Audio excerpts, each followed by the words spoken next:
Hi, I'm Krista Herman in the Panasonic studio at the Toronto International Film Festival. Hysteria is a romantic comedy based on the true story of the invention of the world's first electromechanical vibrator. Joining us to talk about the film is its star, Hugh Dancy. Welcome. Thank you. Thanks for coming in. Let's talk about the how sexual expression plays off so well of uptight Victorian London. Yes, that is exactly right. I mean, well, what's funny about it is that they have no idea that they're involved in anything sexual, and it's the truth as well. I mean, they are doing this outrageous thing, which is treating women for an invented condition by giving them orgasms, and they have no idea that that's what they're doing, and in fact are horrified at the suggestion, and that's really the thing that drives the movie. So back in the day, what did they think hysteria was?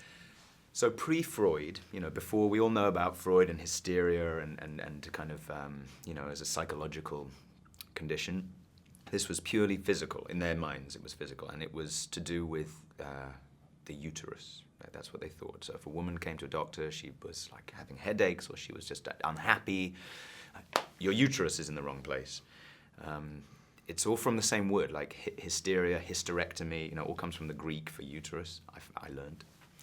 And they decided, I don't know on what basis, but they decided the only way to shift the uterus back to its proper place was to get that woman to lie on her back and in a kind of strange medical device and to bring her to what they called paroxysm, right? Paroxysm was what we would call an orgasm, but there was no recognition that that's what they were doing.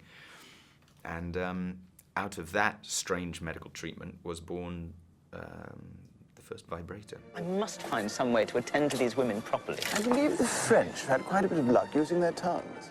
No. My new generator. My God. Makes you all warm and tingly.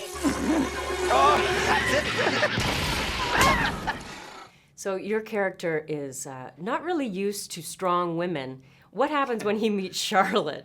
Right. Well, I think he's not. I mean, he's representative of his era in that way. He's not. There are women who express their opinions strongly, who stand up to men, who are kind of fighting for women's rights. I guess female emancipation. That was a very new and frightening thing. So yeah, he's pretty taken aback by that.